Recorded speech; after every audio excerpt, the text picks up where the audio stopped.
Salut à tous et bienvenue dans ce nouvel épisode de Backlight, monseigneur. Comment ça va? Eh bien, ça va fort bien. Ça faisait très longtemps qu'on n'avait pas fait un backlight. Oui. Ouais. Donc un petit backlight pour se remettre dans le bain du backlight. Ça, tout à fait. Finalement. Voilà. Exactement. Pour s'entraîner un peu. C'est ça. Le film qu'on va backlighter aujourd'hui, c'est Les Animaux Fantastiques 3, oui. Les Secrets de Dumbledore. Oui, c'est un long titre. Tout à fait. Alors on avait déjà backlighté le 2. Puisqu'on avait vu le 1 et le 2 dans la même soirée, donc on avait fait un backlight sur le 2, je vous invite à le voir. Lien dans la fiche et dans la description, même si on oubliera probablement de le mettre. Mais sinon, vous cherchez. Quoi. Sinon, vous le retrouverez sans problème. Et donc là, c'est le 3e volet. Alors, dernier ou pas, je ne sais pas, on en discutera probablement durant ce backlight. Est-ce que tu penses qu'on peut pitcher un petit peu ce film ?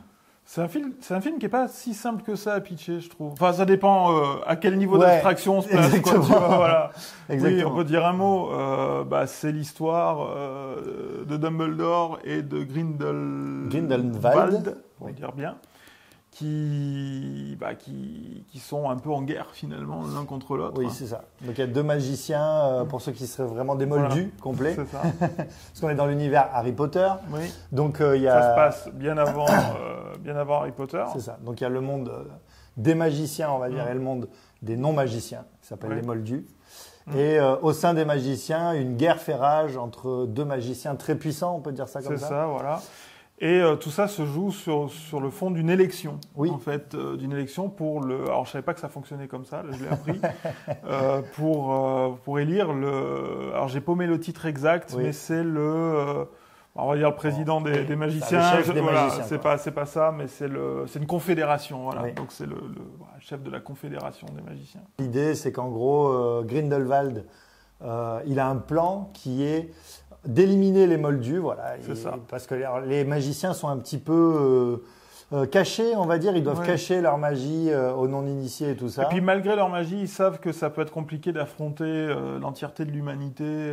Voilà. Donc en fait, voilà, lui, il a un plan assez machiavélique d'une certaine assez façon. radical. Voilà, il veut buter tous les humains, voilà, tous les non. Éliminer tous les non-magiciens. Et voilà, et Dumbledore, qui est plutôt le gentil finalement dans l'affaire, voilà. Et il veut mettre à mal ce plan. Alors, il veut mettre à mal ce plan, mais il y a une problématique, c'est qu'ils ont fait un pacte de sang. Ce qui fait que ils peuvent pas s'affronter. Ils peuvent pas s'affronter. C'est impossible vraiment impossible de le rompre ce pacte. C'est ce qu'on nous explique depuis 3 films. c'est vraiment très très très très dur. C'est même impossible. Voilà. C'est très chaud. Alors, est-ce qu'on va faire une petite partie sans spoil ? On peut faire une partie sans spoil. Alors, qu'est-ce que tu as pensé de ce film, monseigneur, sans spoil ? Alors, ce que j'ai pensé de ce film, alors moi c'est comme avec les Harry Potter, mais là encore plus, c'est que j'adore l'ambiance, l'univers, ce qui se dégage de ces films-là. J'aime me plonger, tu sais qu'on a fait des soirées Harry Potter avec le Tartamien, donc j'adore me plonger dans cet univers, voilà. Mais je trouve que d'un point de vue scénaristique, c'est n'importe quoi. C'est n'importe quoi. C'est très verbeux déjà, c'est-à-dire que ça met beaucoup de temps avant de démarrer quand même. Il y a beaucoup d'échanges, beaucoup de blabla. Bon, c'est pas forcément très grave, mais j'ai l'impression que c'est un film qui est un peu là, comme je te disais tout à l'heure, pour donner un steak aux fans en disant, voilà, tiens, regarde, ça, tu vois, tu le savais pas, bah, je t'apprends un truc. Tiens, regarde, toi qui... Enfin, en fait, ça fait pas un film, je trouve. C'est-à-dire, ça fait une suite d'anecdotes et ensuite, c'est un scénario très... pas rocambolesque, mais... c'est quand même fou que ça marche, quoi. C'est-à-dire qu'on a l'impression que voilà, c'est écrit un peu à la va-vite avec chaque péripétie s'enchaîne hyper bien. Je veux dire, quand on refait le film de cette histoire-là, c'est pas possible que ça puisse fonctionner, quoi. C'est-à-dire qu'à un moment donné, ça va beaucoup trop. Enfin, je vais pas rentrer là, on n'est pas dans la partie spoil, donc je vais pas rentrer dans les détails, mais il y a des trucs, on se dit non, mais c'est pas possible d'avoir. Enfin, bon, à moins que Dumbledore soit omniscient, ce qu'on nous laisse un peu, pas omniscient, mais en tout cas on nous laisse sous-entendre qu'il voit plein de trucs, que les autres voient pas, etc. Bon, mais le prétexte de la magie fait des scénarios très foireux, quoi. Voilà. Et là, je trouve que c'est le cas. Voilà. Alors encore une fois, comme je disais, j'ai adoré l'univers, mais je trouve que l'histoire fonctionne pas, quoi. Voilà. Ouais, alors moi je suis un peu comme toi, c'est-à-dire que moi je suis pas très sensible à l'univers Harry Potter au départ. Voilà, c'est pas ma génération, c'est la génération juste après. Oui. Et de manière générale, je suis jamais trop rentré dans le truc. Donc voilà, mais j'avais bien aimé les animaux fantastiques d'ailleurs quand on avait fait le backlight, j'en avais plutôt dit du bien. Je trouve globalement un petit peu sympa qu'ils sortent justement, que ça sorte de l'école, que ça sorte d'un cadre un petit peu enfantin pour nous raconter une histoire qui serait voilà, qu'est-ce qui pourrait se passer s'il y avait des magiciens, ce type de magicien avec de la magie puissante qui fait des explosions, des trucs et tout ça, dans notre monde, etc. Comment on pourrait cohabiter, tout ça. Et puis avec toutes les problématiques, évidemment, qui s'en suivent. Alors elles sont évoquées dans le film, mais évidemment, elles ne sont pas plus traitées que ça parce que finalement, et c'est ça moi que je trouve un petit peu dommage, on en reste toujours un petit peu au stade enfantin. On va pas plus loin et bon, alors il y a quand même des choses et des allusions plus ou moins subtiles par rapport aux élections, à ce qu'on a déjà connu, etc. Mais voilà, globalement, on va pas beaucoup plus loin que ça. Et puis bon, voilà. Après pour le scénario, je suis un peu d'accord avec toi, c'est-à-dire que bon, c'est quand même, je sais pas si c'est les animaux, mais c'est fantastique en tout cas. C'est fantastique. Ça se passe comme ça. Et le problème de ça, ça fait que ça manque un petit peu de retournement de situation, ça manque un peu de surprise, et du coup, ça manque un petit peu de. On s'inquiète pas tellement pour les personnages pas en du fait. tout. Mais en fait, Ouais. c'était un scénario qui était qui se prêtait au retournement de situation. Tout ce qu'ils mettent en place, parce que sans rentrer dans le spoil, mais ils mettent en place un plan, enfin, sans vraiment le mettre en place. Enfin, bon, c'est un peu, on expliquera ça mieux tout à l'heure, mais et on s'attend. C'est un peu comme un braquage, quoi, en fait. Ça ressemble un peu, c'est pas exactement ça, mais c'est voilà, on a des protagonistes qui mettent en place, qui échafaudent plus ou moins un plan, et donc on s'attend justement au classique dans ce genre de film qu'à la fin il y ait une sorte de résolution satisfaisante, etc. Mais là, on passe complètement à côté, quoi. C'est un peu décevant. Bon, difficile d'en dire plus sans spoiler, donc je te propose qu'on passe directement à la partie spoil.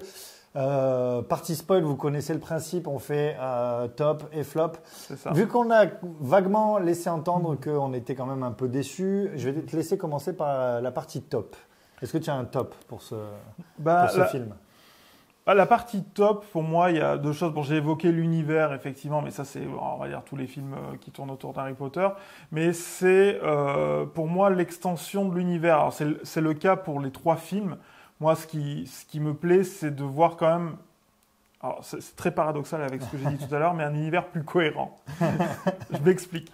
C'est-à-dire que j'ai toujours trouvé dans Harry Potter que ça faisait un peu combat de prof dans une salle de classe, et pourtant ils sont censés sauver le monde à Poudlard, quoi. Et je trouvais ça un peu. Alors ça marche très bien dans le premier, dans un monde très enfantin, etc. Mais plus les personnages grandissent, plus ça devient un peu incohérent, quoi. C'est-à-dire pourquoi ils sont où tous les sorciers? Et surtout que là on apprend qu'en fait il y a des sorciers à New York, il y a des sorciers ailleurs. Alors on va peut-être m'expliquer. Je connais pas tout d'Harry Potter. T'es pas un Potterhead. Je suis pas un Potterhead, donc vous allez peut-être venir m'expliquer qu'il y a 1000 raisons à ça, mais disons que j'ai juste vu les films et donc voilà.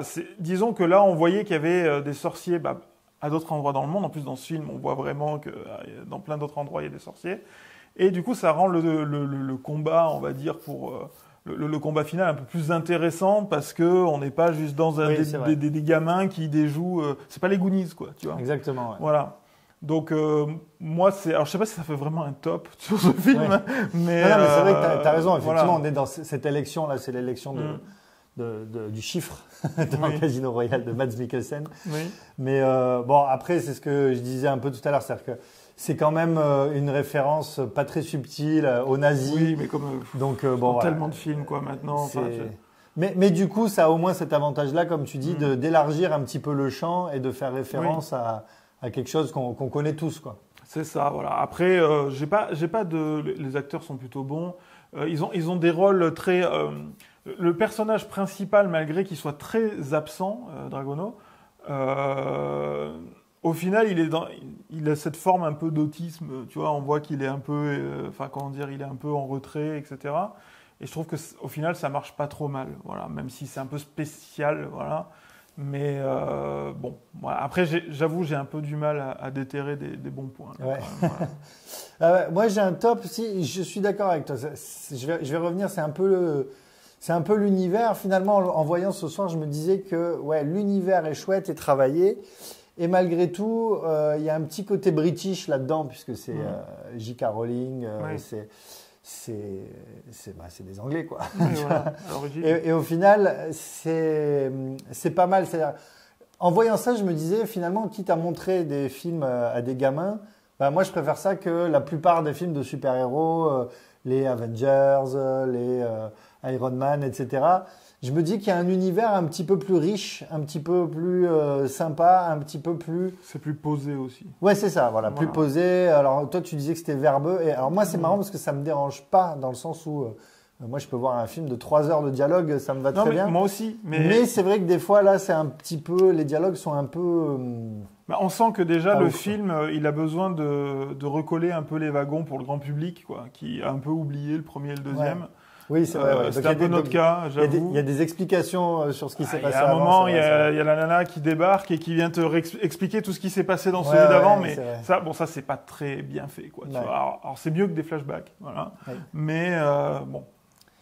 Et il y a des moments où, du coup, on va passer au flop, mais je trouve qu'il y a des moments où c'est pas très bien joué. Alors après, je mets toujours une réserve, c'est-à-dire qu'on a vu le film en VF, donc il y a 2 interprétations, mais il y a des moments où je trouve que les acteurs sont un petit peu à côté. Bref, du coup, on va passer à la partie flop.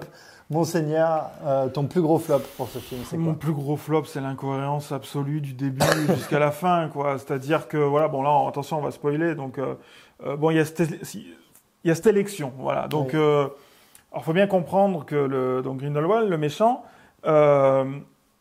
lui, à l'origine, il est de base, il est pourchassé, quoi. C'est-à-dire, sa tête est mise à prix, voilà. Alors, on le voit bien dans le film. D'ailleurs, il y a des affiches Wanted partout, avec sa tronche de partout. Voilà.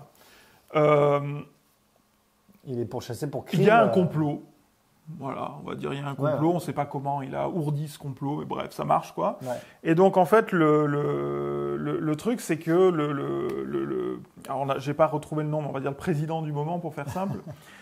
Dit non mais c'est bon, vu qu'il a plein de partisans, en fait on va arrêter de le chercher, quoi, voilà. Et donc maintenant c'est bon, on enlève toutes les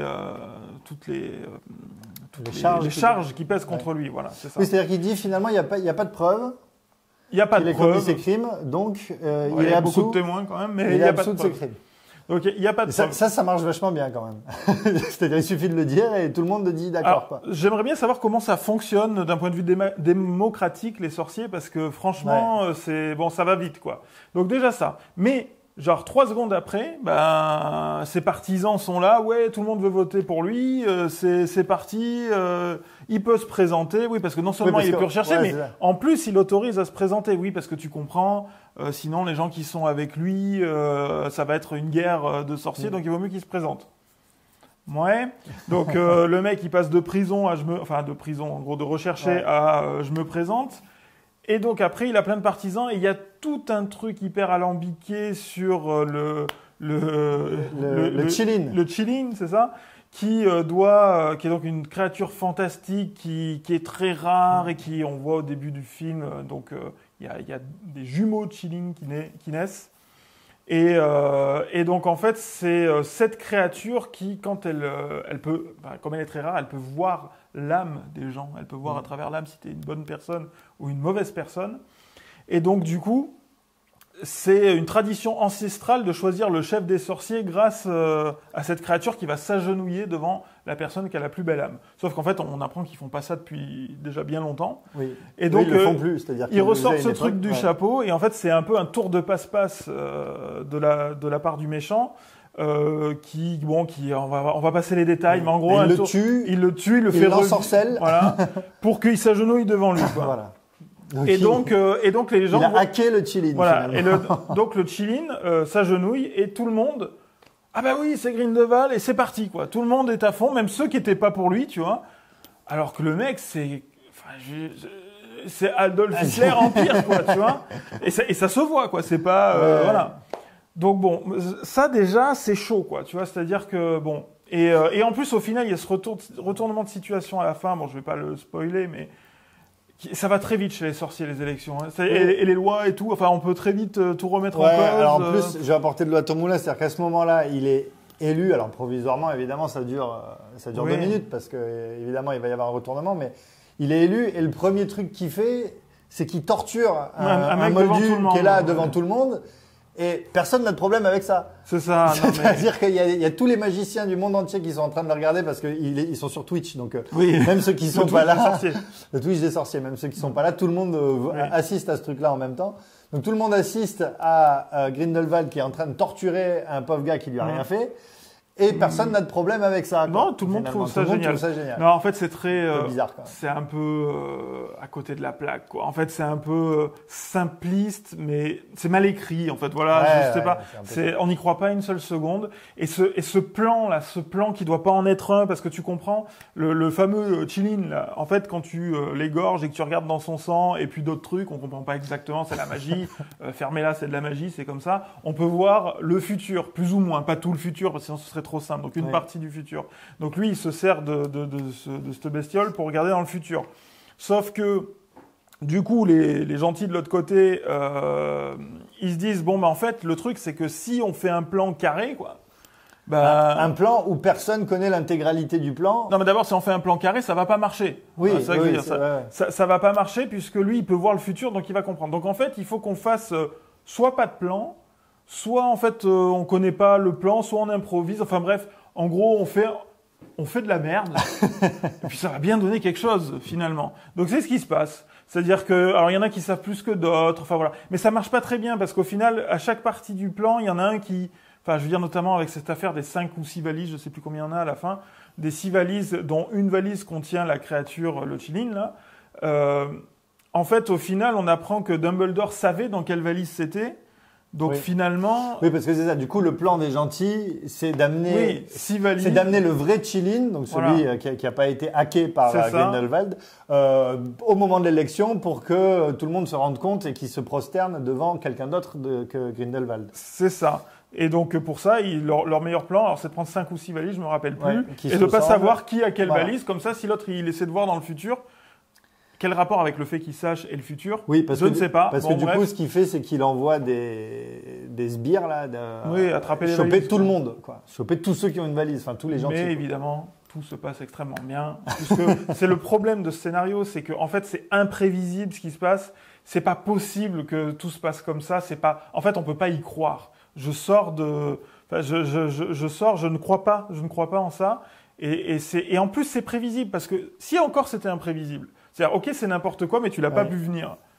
Ok, un peu de suspense. Là, non, c'est n'importe quoi, mais en plus, tu sais très bien comment ça va finir. Oui, et puis en plus, il en manque une de valise, donc finalement, c'est évidemment celle qui est la bonne. Il y a le truc dedans. Et alors, ce qui est assez marrant là-dedans, c'est qu'en plus, ça, c'est le principe du tour de magie. Tu vois, c'est-à-dire qu'on est dans un film qui parle de magie fictive. Mais c'est le principe du tour de magie qu'on peut retrouver dans des films comme Le Prestige, par exemple, de Christopher Nolan. Par exemple. Où il y avait quand même une vraie révélation à la fin. Exactement. Ou un petit peu dans Usual Suspect, on retrouve ça, tu vois, où c'est-à-dire, en gros, hop, tu regardes par là et évidemment, ça ressort par là. Quoi. Et sauf que là, il n'y a pas du tout ça. Non, parce que c'est des vrais magiciens. Oui, mais du coup, mais du coup, dans un film où tu pourrais vraiment t'attendre à trouver ça, puisque c'est un film qui parle de magie. Mais comme tu dis, vu que c'est des vrais magiciens, ils n'ont pas besoin de faire des tours, en fait. Non, mais c'est ça. Et puis, de toute façon, en fait, quand il y a trop de magie, tu peux plus écrire un scénario. En fait, c'est comme les voyages dans le temps. Oui. Tu vois, quand on a trop, encore voyage dans le temps, il y a des bons films. Ou alors, il faut arriver à limiter vachement ce que peut faire la magie. Il faut que voilà. Mais le problème, c'est que là, la magie peut tout et peut rien selon ce que le scénario a envie de faire, selon, parce que tu as des personnages, des fois, qui se retrouvent, tu vois, acculés. Sans tout bien tout honneur. Et à ce moment-là, alors bon, le truc c'est évidemment d'attraper leur baguette ou je sais pas quoi, mais voilà, selon ce qu'on veut faire, des fois ils s'en sortent, des fois l'autre elle sort son livre, là ça vole dans tous les sens, alors qu'il y a 50 mecs avec des baguettes autour, mais ils peuvent rien faire, alors que des fois les mecs sont avec les baguettes autour et là ils sont pris au piège. Pourquoi ? En fait, c'est le problème. Trop de magie tue la magie. Je pense qu'il en faudrait un peu moins. Il faudrait quand même qu'il y ait des règles un tout petit peu plus claires. Parce que sinon, on sort du truc et on se dit, bon, vas-y, pour que ça mousse, quoi. C'est ça. Moi, ça allait être mon flop, en fait. C'est-à-dire que il faut, en fait, pour s'aider à écrire le scénario et justement pour pouvoir arriver à faire ces fameux tours de magie, machin, il faut qu'il y ait des contraintes, en fait. Il faut qu'il y ait des contraintes à la magie et il faut que la magie ne puisse pas beaucoup de choses parce que sinon on est vite bloqué, quoi. Et là c'est vrai qu'elle peut un peu tout Et donc, en fait, ça devient, ça devient une sorte d'élément de scénario qui va te sortir tout le long du truc de tous les problèmes. Et comme tout va très vite, donc voilà, ils sont là, on leur dit qu'il va y avoir, ils sont à un dîner, on leur dit qu'il va y avoir quelqu'un qui va être assassiné. Bon, alors comment ils le savent? Non, mais en fait, c'est ça tout le long. Du coup, ils se retrouvent comme ça. Alors, ils disent, il faut aller empêcher ça. Donc, en fait, évidemment, c'est Grindelwald qui essaie d'assassiner l'autre nana qui se présente. Donc, il lui sert un truc empoisonné. Subtil dans une élection. Oui. Assassiner les adversaires, encore une fois. Oui, avec un poison dans un verre de vin qui fait tourner le vin dedans. Enfin bon, mais on va passer les détails. Et du coup, évidemment, la gentille qui est là, alors là, elle se sert de la magie. Elle peut dégager le vin et le faire partir. Donc là, la magie, ça fonctionne. Mais du coup, il y a les sbires qui arrivent. Là, ils l'attaquent. Bon, et puis il y a une bagarre de magie. Et alors là, elle arrive à démonter tout le monde avec sa baguette. Ouais. Tu vois, alors pourquoi elle l'a pas fait avant Et à la fin, pourquoi elle le fait pas? Elle se fait prendre à la fin. Enfin, tu vois, bon, c'est... Et ça, c'est des trucs, même quand ils sont avec les valises là à la fin et qu'ils courent un petit peu partout et qu'ils se font choper qu'ils se font courir après par des nazis, on va le dire comme ça. C'est ça. Et ben en fait, ils arrivent à deux en mettant des coups de baguette comme ça à éclater 25 personnes, alors que des fois ils sont pris au piège par une ou deux personnes qui ont des baguettes. Mais ça vient vraiment du fait que voilà, vu qu'on sait pas très bien ce qui est possible et ce qui est pas possible. Et bah du coup, au bout d'un moment, voilà, ça devient juste un élément de scénario, la magie qui vient de sortir du pétrin quand tu sais pas comment avancer, quoi. Après, c'est une critique générale à l'univers d'Harry Potter au final, mais même si c'était quand même mieux dosé dans les films Harry Potter, je trouve. Mais là, moi, en fait, je trouve que c'est assez dommage parce qu'encore une fois, j'aime bien l'univers, j'aime bien les personnages. Bon, même s'il y aurait des choses à dire, mais voilà, il y a des personnages intéressants, comme tu disais, le personnage principal, ils ont choisi quelqu'un d'un peu particulier, qui est peut-être justement pas vraiment un héros. Il est très en retrait, hein. C'est-à-dire que c'est pas Harry Potter, quoi. C'est vraiment l'inverse. On a un héros qui est, comme tu disais, un peu autiste, un peu geek, qui est passionné d'animaux.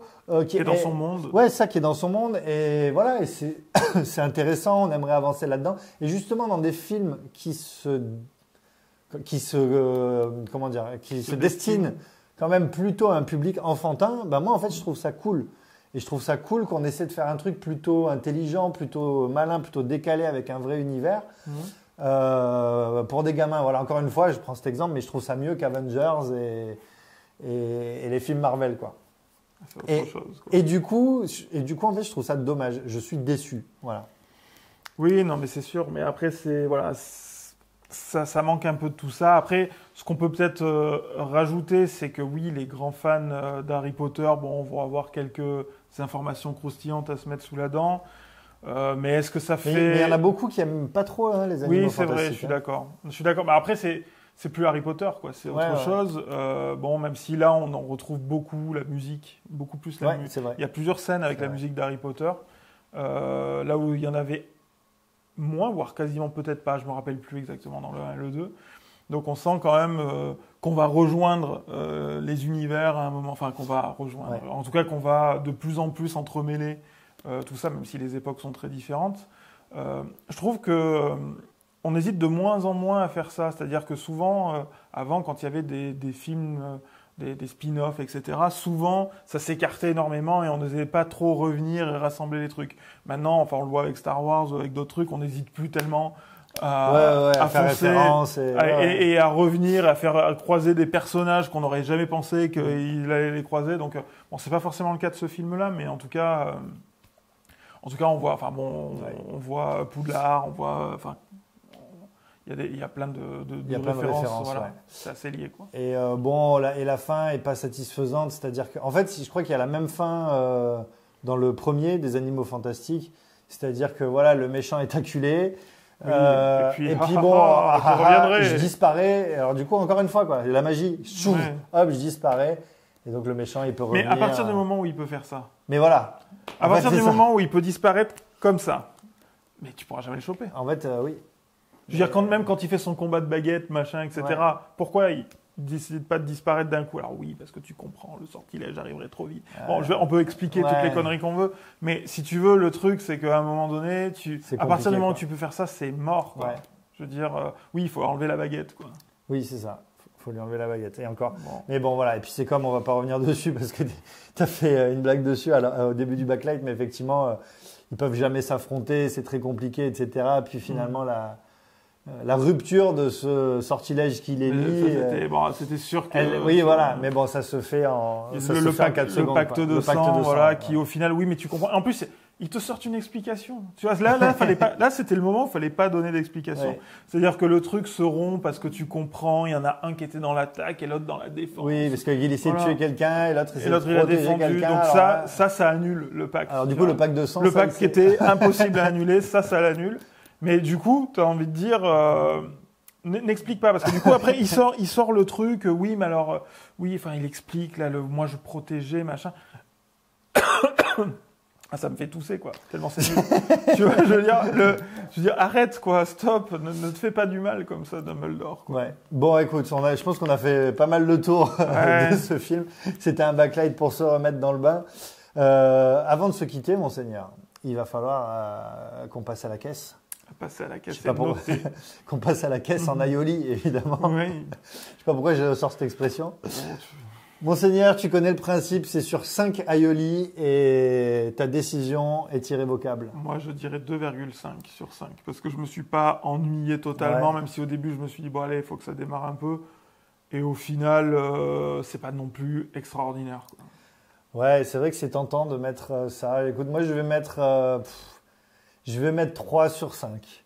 Voilà, encore une fois, parce que généreux, parce que pour des films pour enfants, encore une fois, je préfère ça que beaucoup de films pour enfants. Oui, quand même. Pas sûr.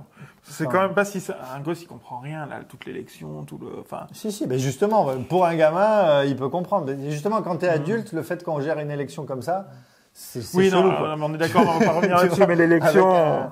Avec un chien qui désigne qui c'est qui va être élu. Mais la démocratie chez les sorciers, c'est pas trop ça. C'est pas trop ça. En tout cas, voilà, c'était notre retour au backlight après de longs mois d'absence. Monseigneur, c'était un plaisir. Mais plaisir entièrement partagé, Mathias. J'espère qu'on se retrouvera très bientôt pour un nouveau backlight. Ça fait plaisir quand même de retourner au ciné. Ça fait plaisir de partager nos avis avec vous. Voilà, on se retrouve très vite. Pour un nouveau backlight. Ciao. Ciao.